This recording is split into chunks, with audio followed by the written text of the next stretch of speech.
What's good, everyone? Welcome back to another episode of Assassin 4. I got my boys with me tonight. What's good, C-No? What's going on with it? How y'all living? What's good, D, Dr. Esquire Dave, man? Welcome back, son. What's goody? It's been a minute. I'm back though. What's up, everybody? So, we took a little hiatus because we was trying to get through this World Cup and the Summer League. And we was trying to wait to see if Brian ever going to make a decision. But at the time of this video, he is still being indecisive. We don't know where he's going at. We going to make some predictions at the end of the show to see where we might think where he's going. But yeah, Brian, if you would like to, announce where you're going during the time we're recording this, that would be very, very, very helpful. I'm just saying, Brian, you know. Look out for some up and coming potters, man. That's all I'm saying, man. But until then, man, let's just go through some of this action that we've been seeing for the last, I guess, month or so between the NBA draft, NBA Summer League, and then of course in between the action that was happening in the North America region, the FIFA World Cup. Dave, as you know, me and you've been looking forward to this tournament for a few years now. It came, it happened. At the end of it, Spain is now the champs of the FIFA World Cup, which means they're on top of the world and the top of the sport of football for the next 4 years, man. But not only talk about the game, but talk about like the overall tournament, what it was like, just watching. Me and you went to a World Cup match ourselves, but just the overall experience, man. First off, congrats to Spain. Congrats, on a well played tournament by them. Across. I mean, this goes to show you the, the moniker that remains true throughout all sports. Really, defense wins championships. Across 8 matches, Spain only allowed one goal, and that was to Belgium in the quarterfinals. They only allowed 12 shots against them, and only 10 of them were on target, and that's across 8 matches. So imagine, and Spain had, I think, 20 against Argentina in the final, and they had 12 on target. So that gives you a sense of just how dominant they were on the defensive end. And it's one thing to be dominant. You can be dominant, on the defensive side, but not really be good offensively and not be able to like attack and be dynamic and create chances for yourself. But Spain was able to do that throughout the tournament, against Argentina. They were able to create chances. It's just, the goalkeeper, Martinez, was just phenomenal. Yeah. I think he had 12 saves on the day. He was clearly the best player, for Argentina, on Sunday.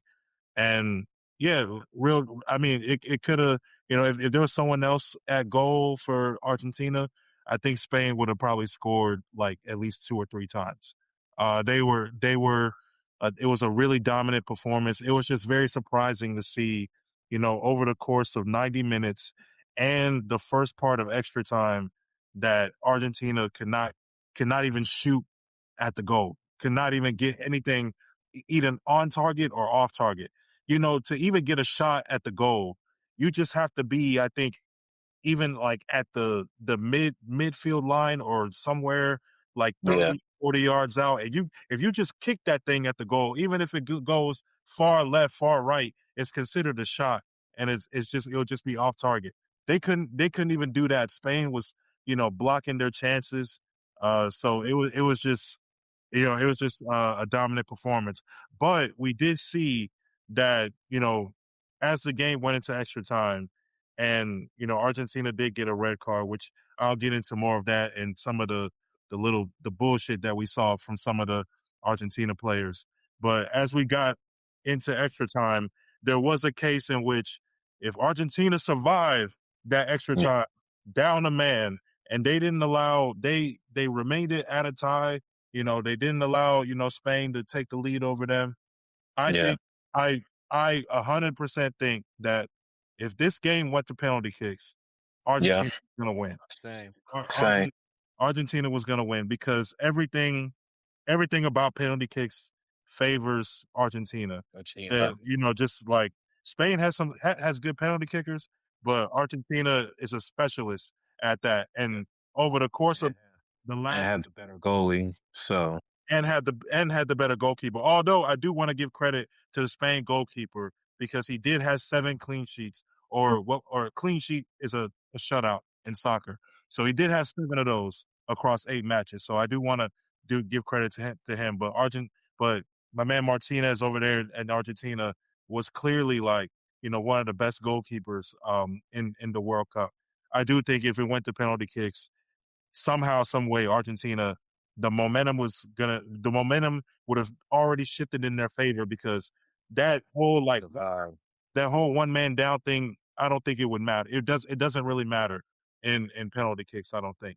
Um and I just think Argentina would have prevailed because over the last, I think, 5 times that Spain had gone to penalty kicks, they've lost like I think three out of those 5. The last time in the last World Cup, I believe they went to penalty kicks with Morocco in the round of 16, and they lost to Morocco.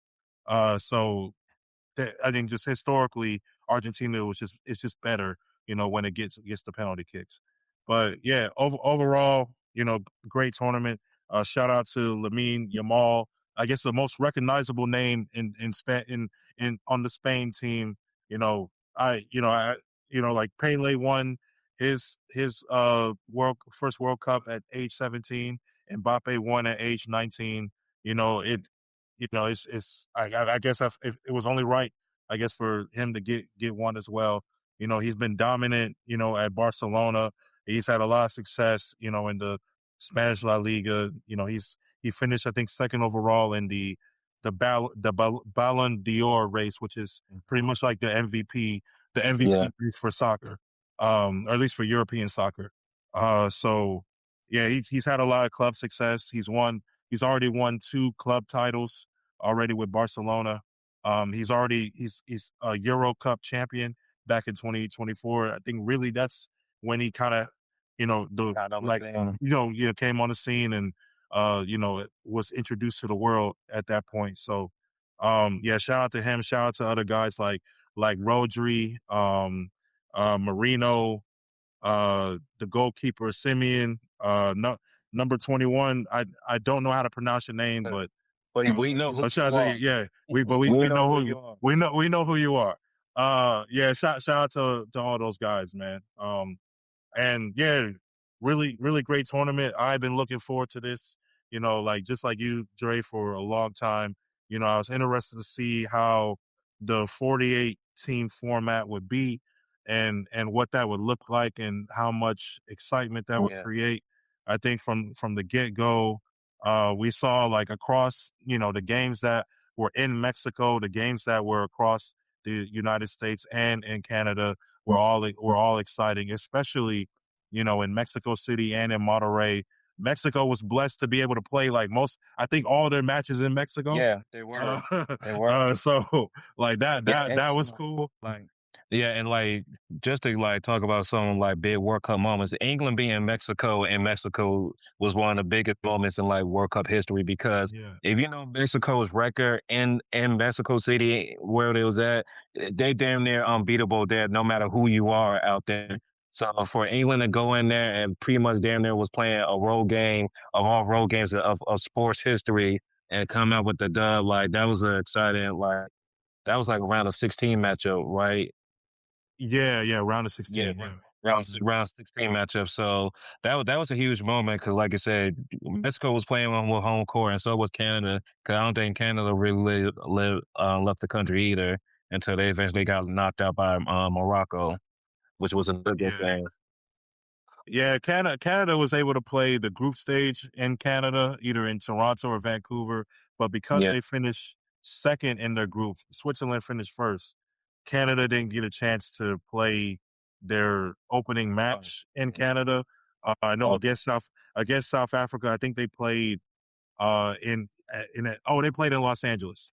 Okay. The round of 32.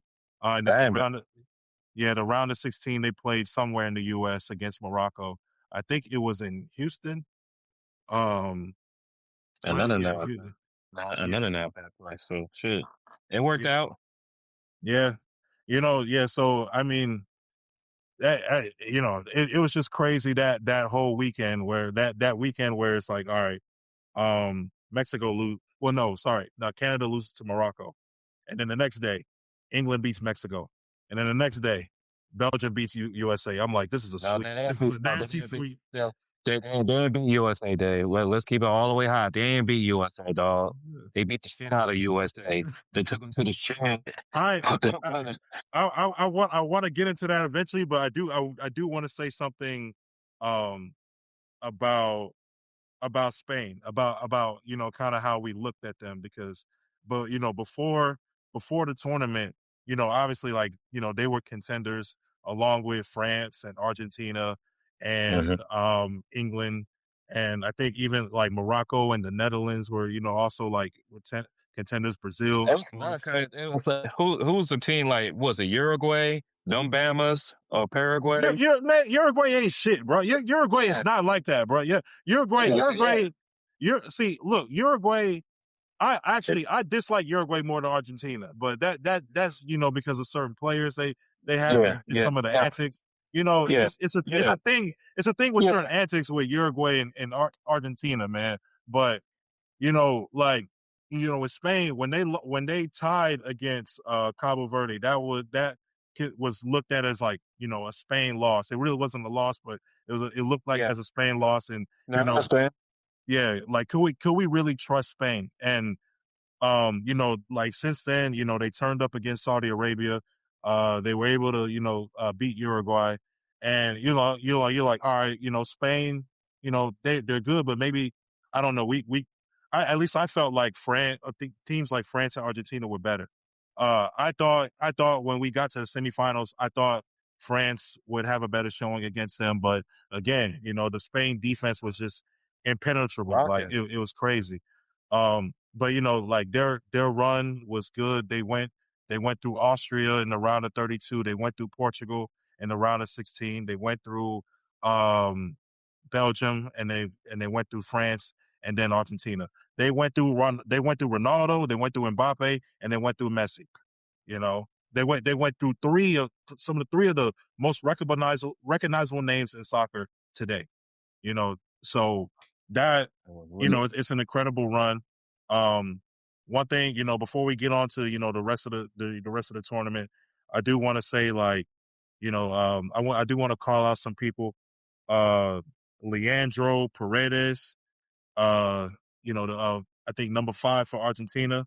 You a bitch. Uh, I know it wasn't everybody that was everybody on the squad that was like picking On that fights with bullshit. Spain Yeah, or yeah. whatever. There were some people like obviously like Messi was just kind of like taking in the moment or whatever, and some of the Like, other guys were I should, like, cause Messi my favorite, but Argentina just so why the world don't fucking like them, pretty yeah, much. yeah, During the game and after the game, they pretty much gave all every reason why people hate them. They displayed it yeah, in that moment. And we're not going to get into the whole turn their backs to the podium type thing. I'm not really going to go into that mess because, that's not mhm, the first time I've seen that.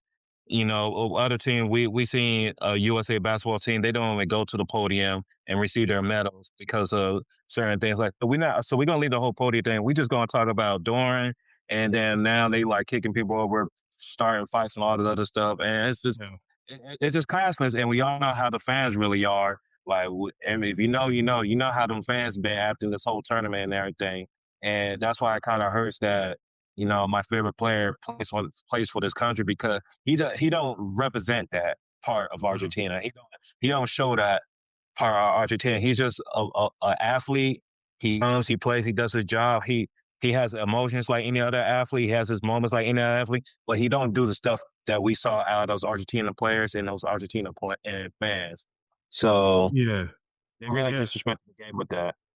Yeah, I mean, like, there's no reason for you, like, there was one moment in the game, I think a Spain player like felt like, flopped or whatever the case may be. Yeah, The yeah, Spain players were like like a couple went to go check on him, and then this yeah. dude Paredes comes and just pushes one of the Spain players for whatever reason. Like he's not like there's no other Argentina player there. It's not like he's like someone standing over in Argentina. Like I don't know what exactly you're doing, and it's just a lack of class that they showed. Like some of the players showed, it showed why we like a lot of people were rooting against them. I mean, I respect Messi a lot, but in the round of 16, I was hoping Egypt would close out the deal.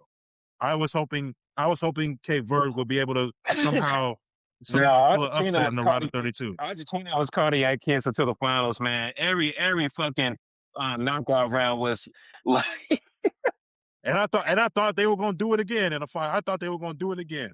I thought that because like the Cabo Verde game was lit because the second goal by Cabo Verde was just like one of the yeah best goals throughout the whole tournament. That shit was one of the just one of the meanest goals that I ever seen, bro. Then the Egypt game was where it was like I'm really sitting at the job. I'm like, damn, son, like Argentina we about to go out by these mummy ass motherfuckers for real. And then literally just like literally just they just caught fire.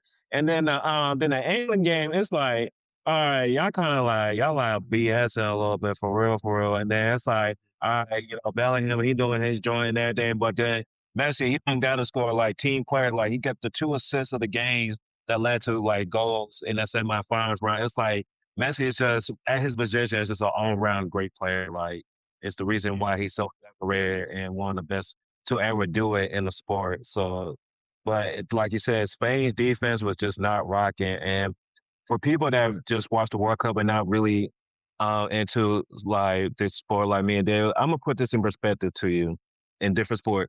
What Spain did is the equivalent of going through the NBA playoffs and holding every team damn near under 90 points every game. yeah pretty much.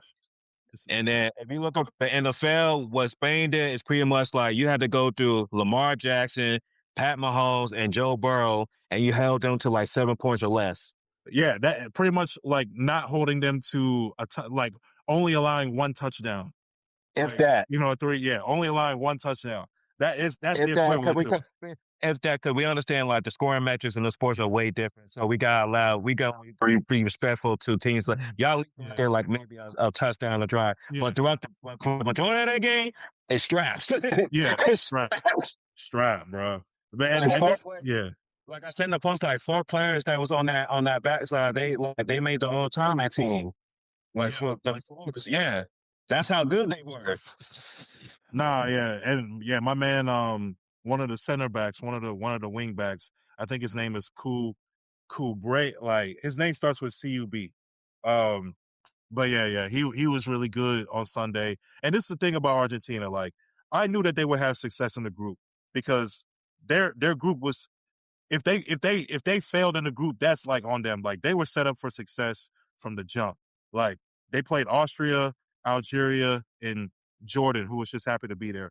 Austria and Algeria are teams that are good. Like they could possibly make runs, but they're kind of like round of 16 type, round of 32, round 16 type teams.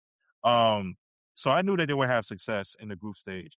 You know, against Cape Verde, I didn't think it would be that close of a game. It was, crazy, memorable game. And, like they were just able to pull through against Egypt. Everyone's going to point to that call that, they called they pulled back the goal because they called a foul on Egypt. Um, it's a bang bang equivalent to like a bang bang play in football or basketball. It could have gone either way, but still, like Egypt was up 2-0 at the 60th minute or something like that, 65th minute. Yeah, Yeah, something like that, and then by the 84th minute, the game was tied. Or no, yeah, by the game was tied. Or yeah, by the 90th minute, I think Argentina was up 3-2. So Argentina scored 3 goals in less in 20 minutes, or yeah, like 18 or 19 minutes. That's absurd. That's absurd, and that's more of like kind of a mental breakdown. Um, so yeah, I mean it was just unfortunate, but that's just a mental breakdown. And then against and then against Switzerland, I mean that game was boring to me in my opinion. I'm not I felt the same way. Like I felt the you think same it was way it about was boring. it was boring. It was super boring because I was like, bro, like Switzerland is not a team that generates offense like that. Like Yeah. they generate offense off the defense. Like their back line, like guys like Akanji and those boys, like they are stout. They are their back line of center backs and left and right backs are good, but they don't really have a lot of playmakers. Like they only have one guy, Shaka, number 10. And they were able to score. They were able to, generate a goal and be able to get it to extra time. But I didn't have any faith that Switzerland would be able to pull that off.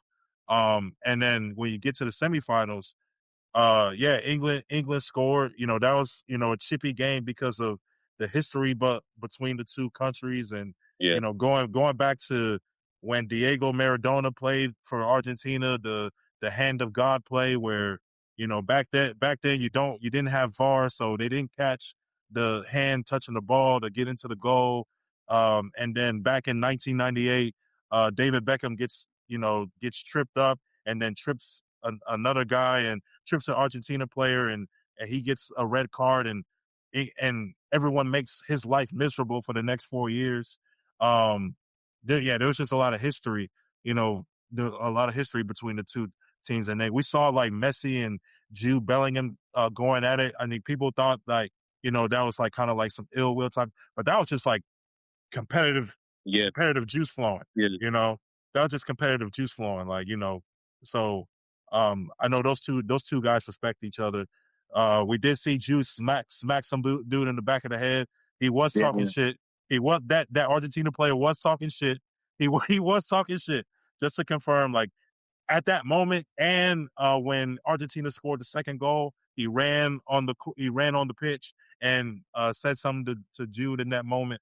So yeah, Argentina had fortunate opportunities which allowed for them to utilize their, you know, their their energy and their power to be able to get back into games and take leads. And it just wasn't enough on Sunday. And at times, really like the last 5 minutes of extra time, I thought, like when they were able to get like a couple corner kicks and they were able to, like start Now the like corner kicks were attack. close. The corner kicks were close. That guy Simeone, he had the last shot that was off target. He was leaning back when he was kicking it. If he wasn't leaning back, he probably would have got that on target. But yeah, man, I just when Spain scored that goal, I was like, okay, Argentina probably gonna tie this up.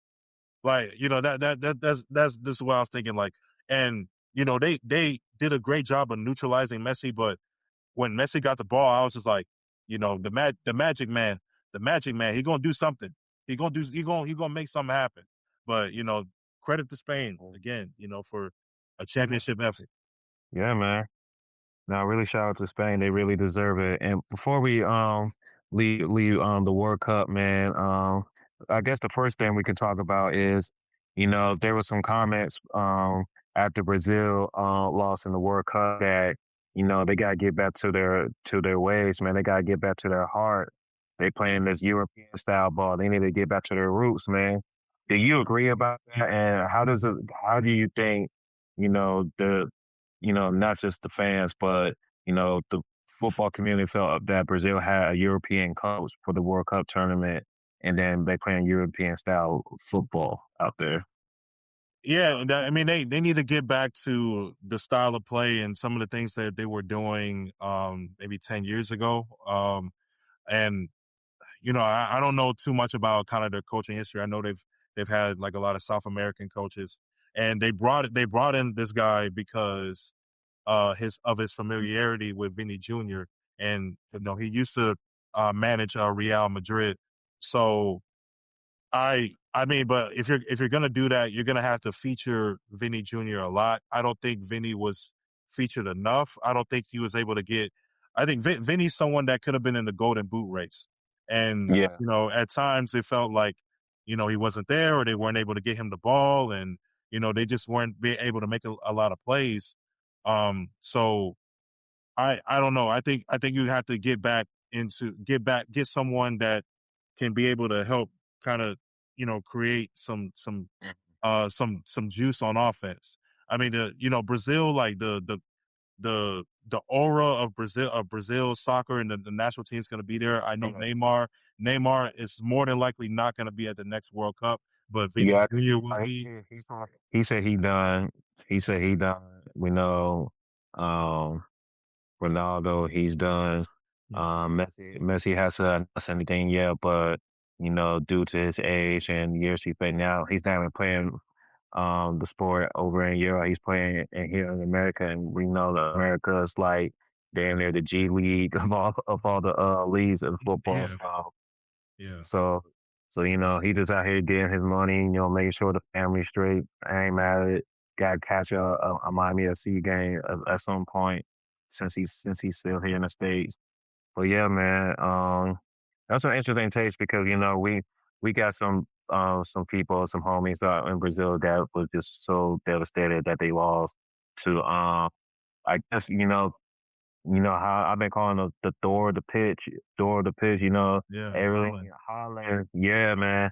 For all the folks that watched that Doomsday trailer, Norway's pretty much what's going to probably happen in that movie, man. I don't know, man. Thor giving us and everything remind me of Holland on that pitch. He's like, man, Yeah. I don't know how far I can carry this squad, man. I don't know. Nah, man. And the thing is, like, one, I'm glad that everyone gets to see, I'm glad everyone has gotten to know Erling Haaland. Erling Haaland has been dominant like this, like I mean, from his time. Yeah, He's been like one of the best strikers in the world from his time at Borussia Dortmund in the Bundesliga, the German soccer league, yeah, the Premier German soccer league, to now at Manchester City, my favorite team. He broke like his first year with Manchester City. He broke the record for most goals in the Premier League season, or at least he broke Manchester City's goal record mhm, in a Premier League season. And I was actually, I had some folks like say like Norway was going to beat England, and I wouldn't be surprised by that because those same all right, guys those same guys that are on England's team are the same guys that Holland plays every weekend, in the Premier yeah. League. So I wouldn't have been. I mean, It's, it's a tough game too. and there was a moment in which I think one of the Norway players had the ball. It was like a 2-on-1 play, and he Yeah, didn't pass the ball to Holland. yeah, And if he passed the ball to Holland, it's more. If he tried to pass the ball to Holland, it's more than likely Norway would have probably went up 2-0 in that moment. So he's probably hated. He probably was hated, probably still is hated, in Norway well, right now. they But take these World Cup games serious, so it's yeah, tough for the man, boy. It's tough it's for the tough. boy. It's tough, man. Like David Beckham got a red card in '98, and England made him and his family like suffer for it for like 4 years, bro. Like if you go and watch a documentary about David Beckham on Netflix, you'll see Yeah, like, kind of what happened. Beckham had to, because like his wife is a former Spice Girl. She was doing a yeah, tour, at the time in the United States. He went to the United States just to escape all that vitriol, all that slander that was going on back in the UK. So man, they were, and when he got back into playing for mhm. Manchester United, they were saying all crazy stuff to him. Bro, Crazy stuff about him. he came up in the Twitter and the social media era and had to deal with folks Boy, like me and you. boy, boy. Like, man, and So let me you tell you, and World Cup Twitter, you have not disappointed. Hit that translation button and let the magic happen. and people are ruthless when it comes to it, man. Like, especially, Yeah, I mean, like how we are in America about, the NFL and the NBA is yeah, how the rest of the world is about soccer, about football in their respective countries. Like, yeah, if not worse, yeah. So yeah, Now World Cup is like they don't give a damn about the Olympics. Like the World Cup is like this is their moment. Yeah, This is what they care for. Because we know they got the sport as a sport in the Olympics, and to a lot of countries, it still does mean something. But the World Cup is just like it's just a different. It's just a different type of trophy. Like they really get into that joint. But yeah. again, And then with the Olympics, like for soccer, there's an age limit, like it's under 23. So uh, a lot of the players, like they're not going to play in the Olympics. that makes sense. Okay, I know that. Lamine Okay, Lamine Yamal might play in the one more 28 year. He Olympics. got he got He one might more. Yeah, he might, but a lot of the stars that you see, across, all right, like up that that's age why limit. like a lot of the guys that you see for the USA team you don't see them in the Olympics. Yeah, Because most of them, at least most of the star players are above 23 years old. yeah. So yeah, Okay. All right. Now that I know that, I'm definitely going to be interested in looking at these lineups because you pretty much might be looking at the future if that's the case. Because the Olympics is it's the tryout ground. The World Cup is where it's what we do. yeah. And Is then what and, we you know do. and that's the thing, with the World Cup, man, you gotta cherish, moments like this, because you can say, we'll be back 4 years. Or you can say, like, guys No. like Mbappe will have another chance, like he'll have multiple chances to win another one. You don't know. Like, first you have to qualify. It's not Yeah. guaranteed unless you're hosting it. It's not guaranteed. Like right Yeah. now for the 2030, I think there's 6 teams that have already qualified because they're hosting a match, at least one match in the next year's World Cup. And also the next one is the hundredth one. So it's the Centennial World Cup. So Oh, yeah, baby.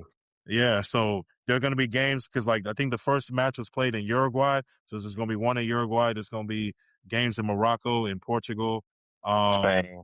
and Spain. Yeah, I think across 6 countries. So, yeah, now that's going to be crazy right there. Like it was crazy to see it with 3 countries, not like with 6, and they're going to keep the same format, 48 teams. Or I think actually they might. I think there was like some talk of expanding it to 64, which Oh, would shit. be insane. I mean, it It, would it be, it it would it be, would be so do you get rid of the group play and just do it straight up? yeah, you would have 16 groups, and the top 2 teams out of each group would qualify. Stay with us. We'll be right back. Hey guys, we're taking a quick break in the episode to present an ad for Alpha Progression. If you're serious about building muscle and tired of the gimmicks, check out the Alpha Progression app. It's no BS, just science-backed training designed by real lifters and competitive bodybuilders. Alpha Progression has already been named the App of the Day by Apple twice, and it's the top-rated fitness app in Germany, now making waves worldwide. What sets this app apart? First, the intuitive workout logger. It's powerful enough for seasoned lifters, but simple enough for beginners to jump right in. Then there's the AI-powered plan generator. It customizes workouts from scratch based on your goals and equipment, with over 1,000 trillion input combinations. Quality-wise, this app has workout plans that measure up to the best personal trainers in the world. And it doesn't stop there. Their progression algorithm gives you exact weight and rep suggestions based on your performance, so you're always improving and never plateauing. And right now, we got a special deal for you guys. For you all as Assassin4 podcast listeners, get 20% off your first payment using this following link: alphaprogression.com/SAVSIN4. That's alphaprogression.com/SAVSIN4. SAVSIN4. Train smarter, grow stronger. Download the Alpha Progression app today. That's a lot. Hey, I'm for it. Hey, wherever they gotta do, they gotta do it. Yeah. But I do want to say some things about USA soccer. I do want to just No, go ahead. follow Talk up that on shit, man. on My bad. you know Look, I'm dealing with headphone issues, so go ahead, man. no, all good, bro. Like, before the tournament, I said that, for this to be successful, like a successful summer for USA, one, they would have to get out the group stage. They'll have to hopefully like finish first, which they did.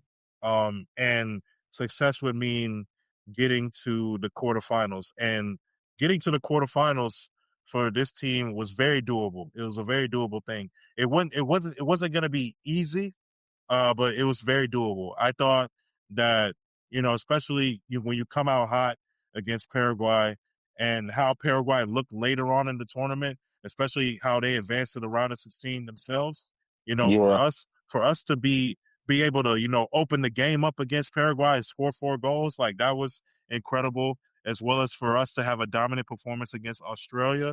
And, the game against Turkey was an exhibition. It was, when you win The when you group, win, you're not really playing.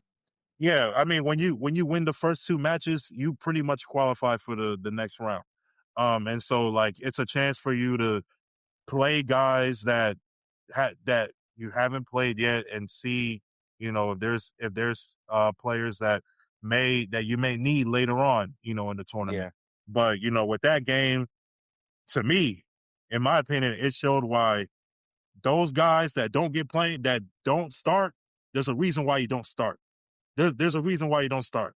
Like I was disappointed. I was disappointed in guys like Tim Weah. Tim Weah was a starter on the 22 USA World Cup team. He scored one of the goals in the group stage in the last World Cup. I thought this was an opportunity for him to shine. He was getting outplayed, outbeat by one of the wingers in that game. The goalkeeper, Matt Turner, who was the backup goalkeeper, this go round. He didn't do anything that was significant. I mean, our goalkeepers weren't even that good. I mean, we had to rely on keeping the ball in front of us, most of the tournament. Um, and yeah, I thought, okay, you know, there's a hopefully when these guys have another chance, they'll be able to do something. But we moved past the Turkey game. We faced some adversity, with the Bosnia Herzegovina game, with Balogun, which shouldn't have been a red card in the first place.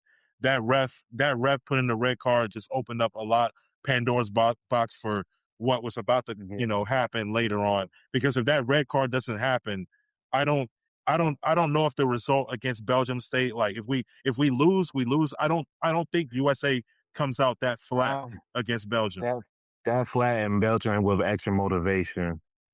Extra motivation. And I'm like, bro, you could have, like, like, this is the thing about, like, why I was like, yo, FIFA doesn't have any backbone, man. Because if you say the day after that match that there's no way that we can review it, you gotta keep the suspension. I'm like, okay, Yeah. whatever. All right, the guy gave a red card. We just gotta deal with it. We gotta figure out a way, to try to come up on top, in the next round. And then when you reverse it, all because you have government officials that make a call, and then like Belgium is looking at it like, we've already spent like 4 days already, preparing for Practicing USA, and just one word. Yeah. then you're saying, oh, he's available to play, like, what? And then like that, it was. And some people say like it didn't matter, it wasn't motivation. It was definitely motivation. Belgium was motivated by that.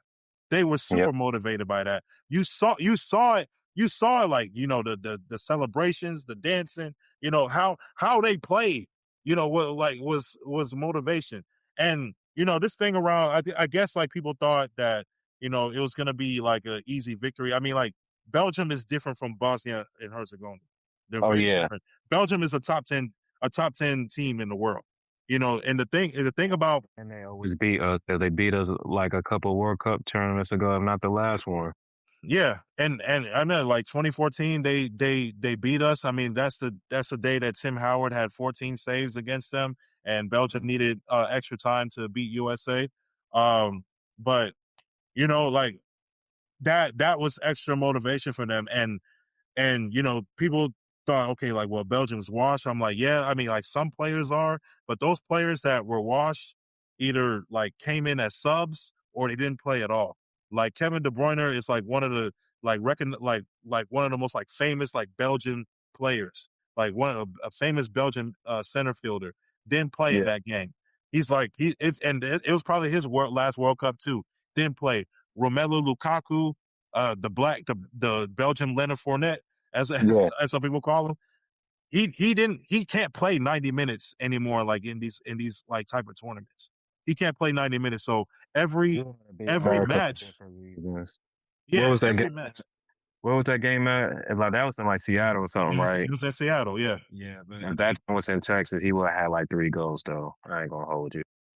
Yeah, if you know, you know. But If you know, you know. if you know, you know. But yeah, I mean, he didn't start any game. He didn't start any game in the World Cup. Like he came off the bench every time, and that was because like you want that type of spark, a guy a guy that's a bona fide goal scorer to come off the bench and provide a spark for you. So Yeah. I mean, Belgium is better than I think what people think. I think USA was still capable of beating them. But USA, like with the way they looked, they just looked confused. They came out flat. I mean, there were times in which they were just ball watching. I was just Yeah, kind of like, what's it going was on? it was an underwhelming performance when you had the whole nation behind you for that game. We got hype. We knew we can go back and forth with the controversy with the red card and then the whole rescinding of the red card. I think it was just a whole mess from point A to point Z. Like it was just all around just bad for everybody. But I just really think the way they really came into that game, it was just a piss poor performance, and it just gives cause because everybody's just waiting. When is USA going to be dominant in this sport like we are in pretty much all the other majority of sports around the world? And quite honestly, it's because of performances like that. It's where you don't get the young fans and the young participation and young kids to really get into it because it's like, damn, like what the fuck? Like we giving y'all this whole you giving us this energy and then y'all just keep falling flat every time when it matters. So it's like, okay, we just gonna be good enough to get our group stage and then we should just pack it in. And that's why you see fans with different jerseys around the country, no matter if they from the country or not, or have ties to the country or not. Like it's just because when it comes to matter to it, we just don't have that same pride in this team like we do for the Olympic, for the gymnastics team, for the basketball teams, the track and field team, the swim team. Like we just know that y'all just at some point just going to disappoint us, and until and even hockey has come over y'all because they just won and their respective The Olympics and the tournament Winter Olympics, yeah. and Winter Olympics. So y'all really like when it comes to like all the teams, y'all really on the bottom when it comes to like having people having state pride, because we just no, we eventually gonna get let down. It's Yeah. either we're a dominant team or at least in the other sport we can put a team out there worthy of respect that hey, we can make something shake if things fall into place. But when it comes to y'all, we just know, hey, do we I've seen being Argentina? No. Do we Spain? No. France? No. Like it would have been an interesting matchup if they would win against Brazil though. I think that would have been an interesting matchup. Yeah. Well, yeah, if they were able to somehow beat Belgium, that would have been an incredible win. That would have Yeah. been like winning the World Cup almost, like because Yeah. the best that the USA men's team has done is the quarterfinals, both in '94, the last time that Mhm. the World Cup was in North America, and Yeah. in 2002. And those two teams had like generational type players. Like when you think of Landon Donovan and Tim Yeah. Howard and Clint Dempsey, like guys like that, so, Yeah. We um, haven't had them but this team was very talented, a very talented team. And they're still like not super young, but they're like entering They're a team that can grow. the peak of their prime. They're also Next going to year, enter. now, if they qualify, next year should be interesting. Or next tournament should Yeah, be interesting. it should be. And I would See that. I see that. I would have like higher expectations for them because a lot of these guys that are on the team play in Europe. They play with the best of the best, so these guys aren't scrubs. Like they're good enough to be signed by, European teams in Spain, in Germany, and in the Premier and in the UK. So Right. it's not and this thing is not, just a soccer issue because we've seen the women's team have success. And by the way, the Women's World Cup is next year. You guys should definitely tune into that. See if It's in one of USA our can favorite redeem. places. Yeah, can redeem themselves. Where's it at next year? It's in one of our favorite places, Dave. Oh, for real? Oh, damn. Oh, oh, dang. Okay, that's what's up. All right, all right.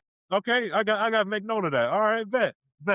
But yeah, I mean, yeah, definitely, y'all should look out for that. But so it's not, a soccer product. Because like we've seen the women win multiple World Cups. We've seen them be dominant on the World Cup and the Olympic stage. So it's not a soccer issue. It's like how it starts. It really starts with the youth, because in Europe and other countries, they invest heavily into the youth development, into Yeah, how players are developed from when they're teenagers. But USA, it's not like that. It's a pay to play. The pay to play system doesn't work, and you're leaving a lot of talent out there. That yeah, talent that doesn't get recognized, or maybe is just not able, to be put on stages like this. So I mm, think there has to be more that is done, within US to invest in soccer the same way that we invest in American football, the same way that we invest in basketball. I mean, if you want a better product, when it comes to the national team, you need to be able to invest like the same way that, we have these incredible like gold medal or nothing for USA basketball. It should, like, if you want to get to that point, you're going to have to put the same amount of investment into the sport. For soccer, there's not even like, for the Major League Soccer that we have, the TV deal, like I think Terrence, I was talking to Terrence about this one time. The TV deal that MLS has, like, you barely see them on TV.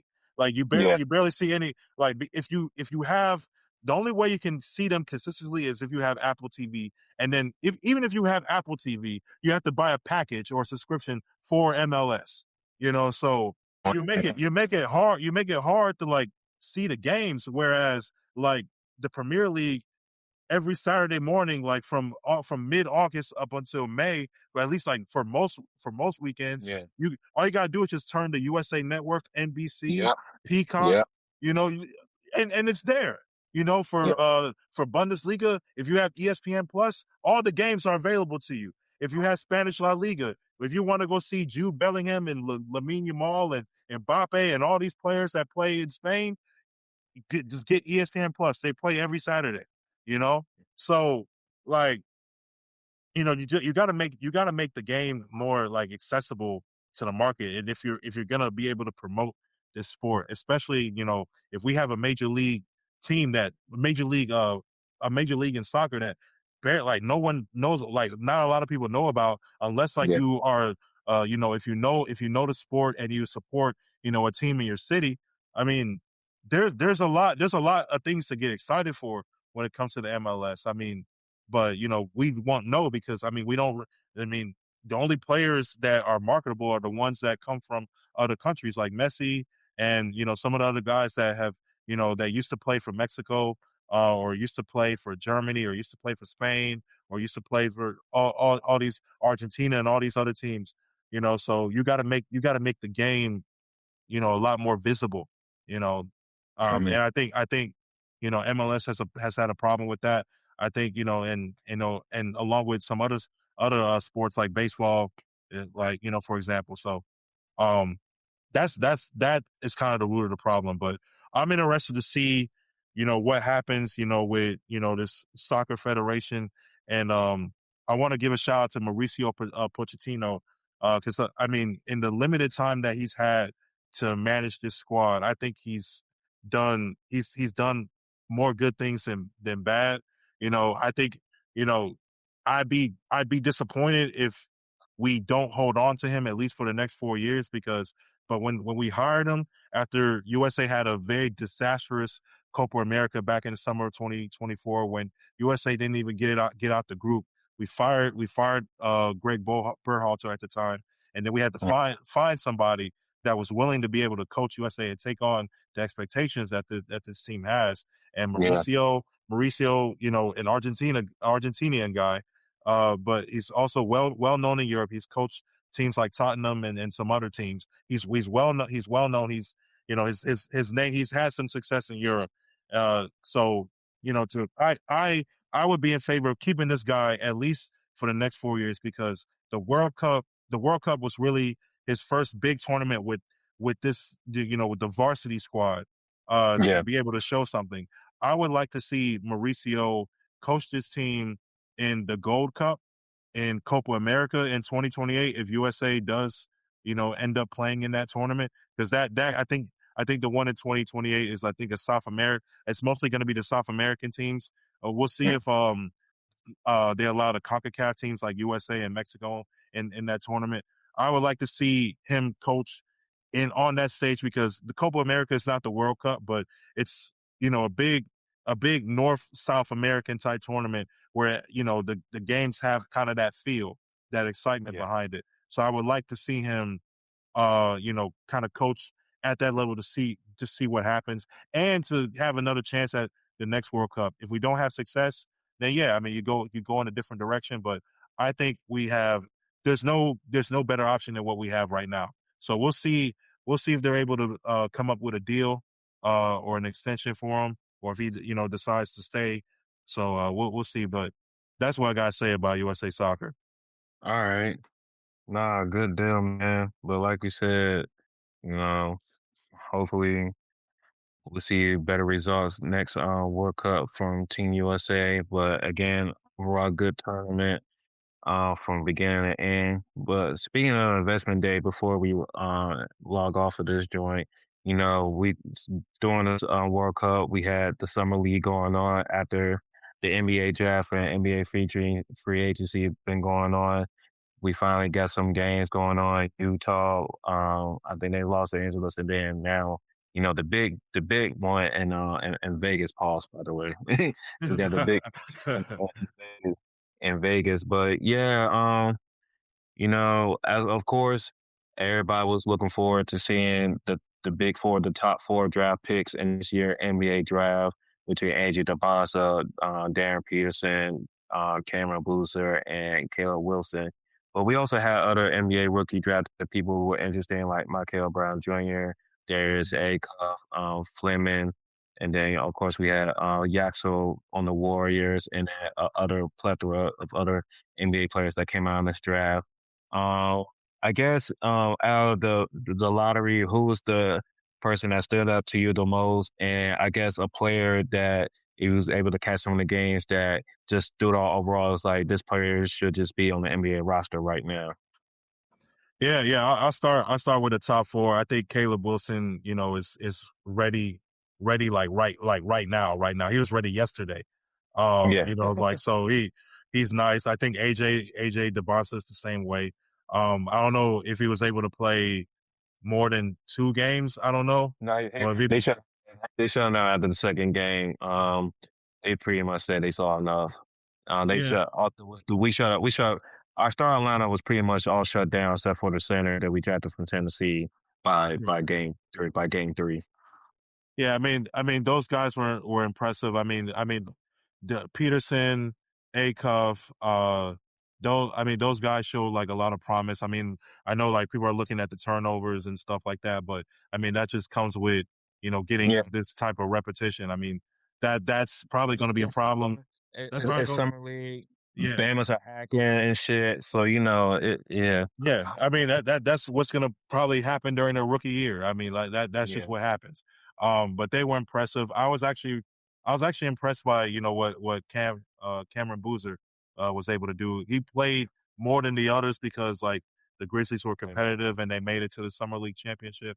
Mm. But I think he's gonna be solid. I think he's someone that he may not be like the guy that, and he may not be the guy that is like the face of the league type of guy. But he's gonna be. I feel like there's gonna be years in his career where he's gonna be a solid 18-10 and like 18-11 type dude. If Um, Cameron Boozer can do anything like what Kevin Love did and just be like a more athletic version than what Kevin Love did, then I think he'd be fine because Kevin Love wasn't super athletic either, and so but he still was able to, like, he had a 30-30 type night. He was able to get consistent 20-10 games. When we think of like players like Kevin Love and then also like Tim Duncan. They're not as explosive. They don't have the the entertaining athleticism. But what they are going to do is go out there and play hard, play physical, and try to get a bucket. So Yeah. I see that being the thing that he can kind of, get into that role while he's out there in Memphis. Caleb Wilson, by default, because he literally played all 4 games. He just looked really good. Though we know Darren Peterson, he did play games in Utah, so in total he played like 4 or 5 games, and still he just didn't play all the games in Vegas. But we saw out of Darren Peterson that he's going to be okay. And Caleb Wilson, he probably like the star out of those 4, from that rookie, from the top 4 in the rookie class, only because like he just had more moments, especially his introduction, hitting all those threes into a 35-point game, showing in his first matchup.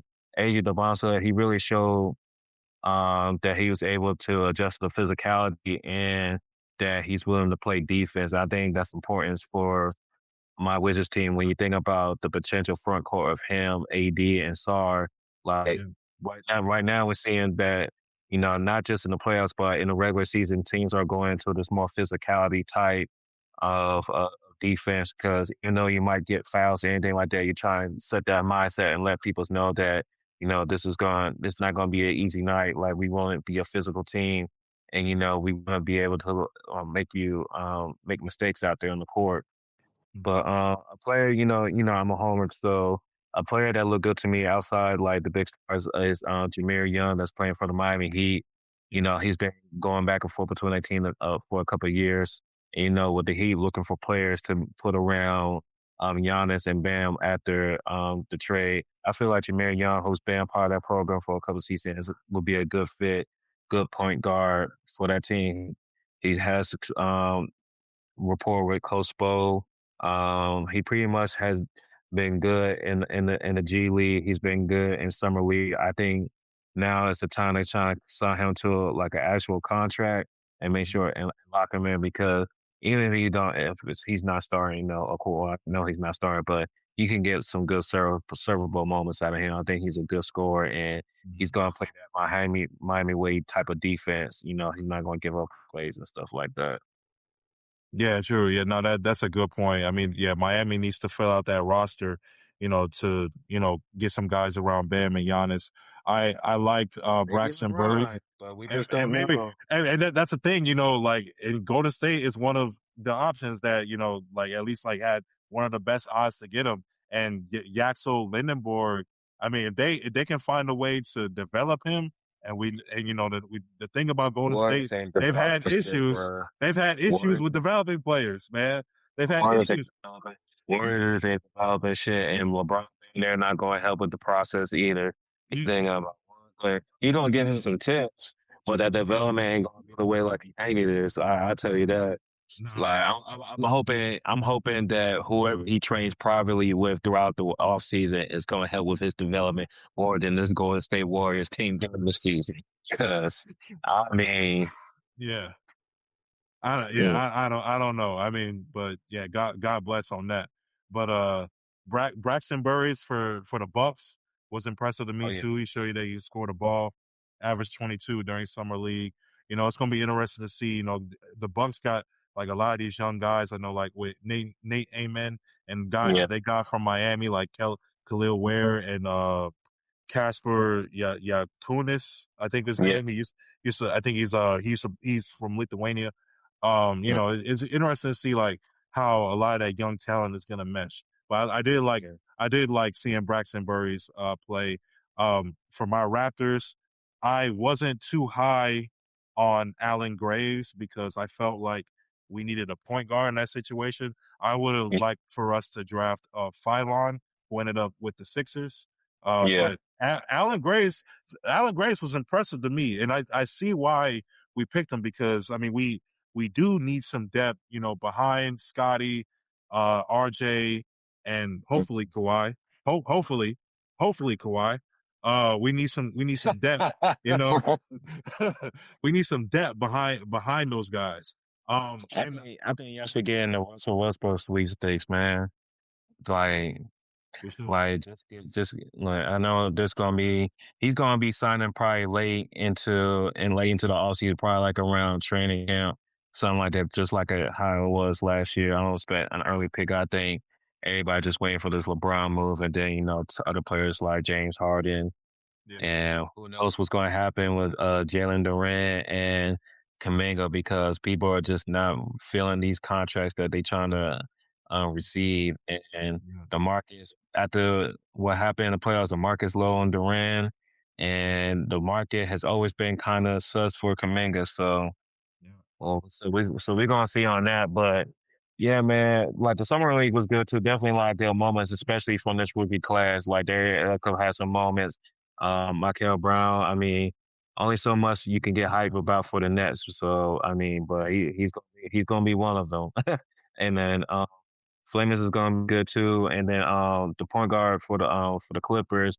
I think he gonna be straight. Wagler. Yeah, Wagler Wagner, gonna be yeah. straight. I think Yeah. I think he's gonna be straight too.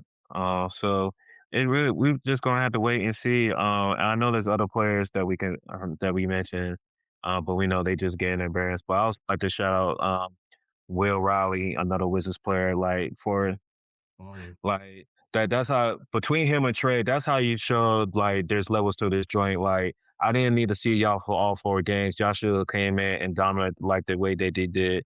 Trey went crazy the first game. He was automatic from the mid range, and then Will Raleigh kind of show why we kind of want to adopt him into this kind of point forward role, trying to see what we can do with him in all the positions because he has a handle. He's down there 6'10". He's good with cutting, good with spacing. So I think that was a good experiment that we had with Will, and I think we were good on that. So just really excited because I think I like what I saw from all the young Wizards players that I think that's going to guard minutes when we actually get to the season. So it was good that pretty much that game one starting lineup really had a good showing the past 2 games. So Yeah. really good for I I do want to shout out oh my bad, Dre. I do want to shout out Jaden Bradley from Arizona. You know, I think yeah, we ended up drafting him in the second round. I hope he's that's a probably good going pick. he probably gonna end up in the G League, but I do wish him the best as far as like his development and Yeah. hopefully, you know, he can land a roster spot with us. I do like the experience and kind of the leadership that he brings, you know, from the point guard position. I do want to Tyrus Reed Jr., who the Spurs drafted as a backup center. Oh, Spurs low-key had a good draft. Yeah, Spurs they low-key had did. a good draft. I think that he'll be able to provide. I feel like he's gonna take Luke Cornett's spot. He's gonna take Luke Cornett's spot. Oh, there's two. They drafted two Eventually. players. Yeah, I feel like that. You know, high energy guy, a guy that you know can be a dominant presence like in the paint. Yeah. You know, so yeah, shout out to those guys. I mean, like you know, out of the top 4, I expect you know for AJ, like all those guys to make an impact right away. I expect you know for the Wizards to be in competition within the play-in or trying to get into the play-in this year. Chicago is going to be a really good league pass They're team gonna to have, watch. yeah, lead pass team for Yeah, Caleb Wilson. yeah, Caleb Wilson and Matas Buzelis. Memphis is going to be in rebuild, but you know, with Boozer and Fleming, I think that's his name, number 23 from Memphis. Uh, Yeah. Rasheer Fleming, I think is his name.